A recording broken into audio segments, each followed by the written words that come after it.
Hello दोस्तों, हमारे YouTube channel एजुकेटरी में आप सभी का हार्दिक स्वागत है। आज के वीडियो में हम कक्षा 7 के विषय विज्ञान के अध्याय 2 प्राणियों में पोषण के अभ्यास प्रश्नों को हल करेंगे। तो चलिए शुरू करते हैं आज का हमारा वीडियो। आज के वीडियो में प्रश्न नंबर एक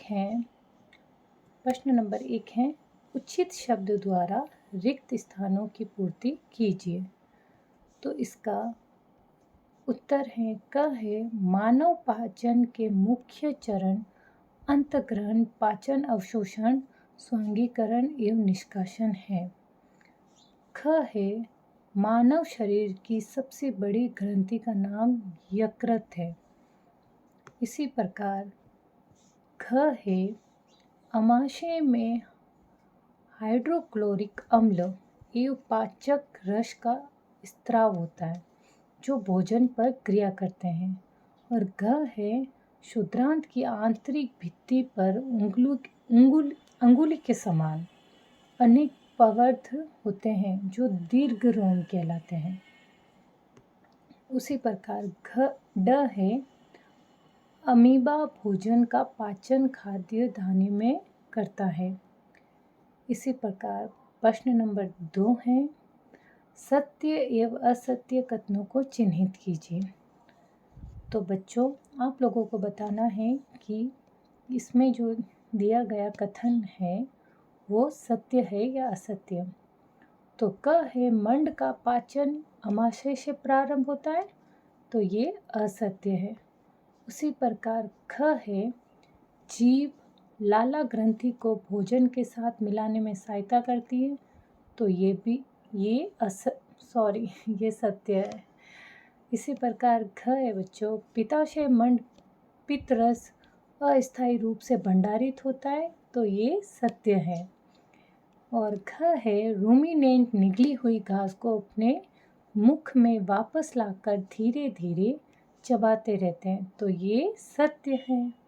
इसी प्रकार हमारा प्रश्न नंबर 3 है निम्न में से सही विकल्प पर राइट का चिन्ह लगाना है। क है वसा का पूर्ण रूपेण पाचन जिस अंग में होता है वह है पहला है अमाशय, दूसरा है मुख, तीसरा है सुधांत्र, चौथा है बृहदांत्र। लेकिन इसका सही उत्तर है क्षुधांत्र। ठीक है बच्चों। उसी प्रकार ख है जल का अवशोषण मुख्यतः जिस अंग द्वारा होता है वह है पहला है अमाशय, दूसरा है ग्रशिका, तीसरा है सुधांत्र, चौथा है बृहदांत्र। लेकिन इसका सही उत्तर है बृहदांत्र। इसी प्रकार प्रश्न नंबर 4 है कि कॉलम ए में दिए गए कथनों का मिलन कॉलम बी में दिए गए कथनों से करना है। तो कॉलम ए में है खाद्य घटक, उसी प्रकार कॉलम बी में है पाचन के उत्पाद। तो खाद्य घटक में कार्बोहाइड्रेट्स किस में होता है? पाचन के उत्पादों में शर्करा में। उसी प्रकार प्रोटीन है, प्रोटीन पाचन के उत्पादों में एमिनो अम्ल में होता है। इसी प्रकार वसा है तो इसका होगा वसा अम्ल एवं गिलसराल। इसी प्रकार प्रश्न नंबर 5 है दीर्घ रोम क्या है, वह कहाँ पाए जाते हैं एवं उनके कार्य क्या है? तो इसका उत्तर है क्षुधांत्र की आंतरिक भित्ति पर उंगली के समान उभरी हुई संरचनाएं होती हैं जिन्हें दीर्घ रोम अथवा रंसाकुर कहते हैं। दीर्घ रोम पचे हुए भोजन के अवशेषण हेतु तल क्षेत्र बढ़ा देते हैं। प्रत्येक दीर्घ रोम में सूक्ष्म रुधिर वाहिकाओं का जाल फैला रहता है। दीर्घ रोम की सतह से पचे हुए भोजन का अवशोषण होता है तथा यह रुधिर वाहिकाओं में चला जाता है। समझ में आया आपको? उसी प्रकार प्रश्न नंबर 6 है पीत कहाँ निर्मित होता है, यह भोजन के किस घटक के पाचन में सहायता करता है? तो इसका उत्तर होगा यकृत गहरे लाल भूरे रंग की ग्रंथि है जो उदर के ऊपरी भाग में दाहिनी यानी कि दक्षिण की तरफ और अवस्थित होती हैं। यह शरीर की सबसे बड़ी ग्रंथि है। यह पीत रस नष्ट स्त्रावित करती है जो एक थैली में संग्रहित होता रहता है। उसे पित्ताशय कहते हैं। पीत रस जिससे वसा के पाचन में महत्वपूर्ण भूमिका निभाता है। इसी प्रकार प्रश्न नंबर 7 है, उस कार्बोहाइड्रेट का नाम लिखिए जिसका पाचन रूमिनेंट द्वारा किया जाता है परंतु मानव द्वारा नहीं। तो इसका कारण बताइए। तो इसका उत्तर होगा रूमिनेंट सेलुलोज नामक कार्बोहाइड्रेट का पाचन कर सकते हैं परंतु मानव नहीं कर सकता। इसका कारण ये है कि रूमिनेंट्स में शुद्धांत्र एवं बृहदांत्र के बीच थैली जैसे संरचना में सेलुलोज को पचाने वाले जीवाणु पाए जाते हैं, जबकि मानव आहार नाल में सेलुलोज को पचाने वाले जीवाणु नहीं पाए जाते हैं। समझ आया आपको? उसी प्रकार प्रश्न नंबर 8 है, क्या कारण है कि हमें ग्लूकोज से ऊर्जा तुरंत प्राप्त होती है? कि भाई क्या कारण है कि ग्लूकोज से हमें तुरंत एनर्जी जैसा फील होता है ना आप सबको कभी कभी, वो क्यों होता है ये पूछ रहे हैं। तो हमें इसका उत्तर देना है कि शरीर में अत्यधिक ऊर्जा कार्बोहाइड्रेट के पाचन से प्राप्त होती है। ग्लूकोज कार्बोहाइड्रेट्स का सरलतम रूप है। शरीर में ग्लूकोज का पाचन एवं सीधा ही अवशोषण हो जाता है, जिस कारण ग्लूकोज से तुरंत ऊर्जा प्राप्त होती है। समझ आया? कुछ समझ नहीं आ रहा हो तो आप मुझे कमेंट करके बता सकते हैं। प्रश्न नंबर 9 है, आहार नाल के कौन से भाग द्वारा निम्न क्रियाएं संपादित होती हैं? तो पचे भोजन का अवशोषण कहलाता है शुद्धांत्र।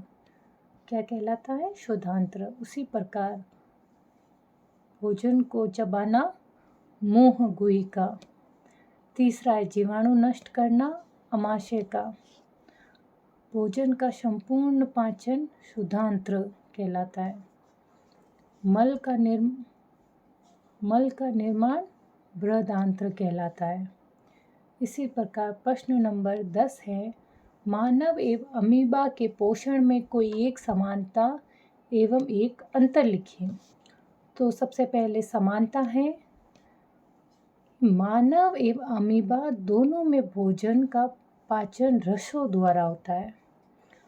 और अंतर है कि मानव को भोजन पचाने के लिए उसे चबाना पड़ता है परंतु अमीबा को ऐसा कुछ नहीं करना पड़ता है। प्रश्न नंबर 11 है, कॉलम ए में दिए गए शब्दों का मिलान कॉलम बी के उचित कथनों से कीजिए। कॉलम ए में है लाला ग्रंथि, उसके ठीक सामने है कॉलम बी में लाला रस स्त्रावित करना। लाला ग्रंथि लाला रस स्त्रावित करना कहलाती है। अमाशय अम्ल का निर्मोचन कहलाता है। यकृत पीत रस का स्रवण। मलाशय बिना पचे भोजन का भंडारण। शुद्धांत्र पाचन का पूरा होना। बृहदांत्र जल का अवशोषण।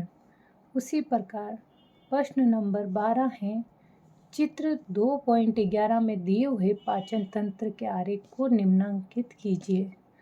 आपके सामने ये चित्र दिख रहा है और इस चित्र में सारी चीज़ें बहुत ही अच्छे से समझाई गई है और इसमें आपको दिखाया गया है कि पित्ताशय कहाँ है, अमाशय कहाँ।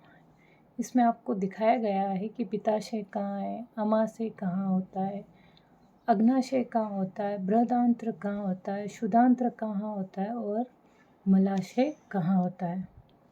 इसी प्रकार प्रश्न नंबर 13 है, क्या हम केवल हरी सब्जियां घास का भोजन कर जीवन निर्वाह कर सकते हैं? इस पर चर्चा करनी है। तो इसका सही उत्तर है नहीं। केवल हरी सब्जियां या घास के भोजन से जीवन निर्वाह नहीं हो सकता। हरी सब्जियों में थोड़ी मात्रा में सेलुलोज, विटामिन तथा खनिज लवण होते हैं जो जीवन निर्वाह के लिए पर्याप्त नहीं होते हैं। जीवित रहने के लिए हमें दूसरे पोषक तत्वों जैसे कार्बोहाइड्रेट, प्रोटीन, वसा की भी आवश्यकता होती है। इसलिए हमें ऐसे आहार की आवश्यकता होती है जिससे भोजन के सभी घटक आवश्यक मात्रा में उपलब्ध हो। इसी के साथ हमारा पाठ यहीं समाप्त होता है। आज का वीडियो आपको कैसा लगा कमेंट करके ज़रूर बताएं। अगर अच्छा लगा हो तो प्लीज़ लाइक, शेयर और सब्सक्राइब ज़रूर करें। धन्यवाद।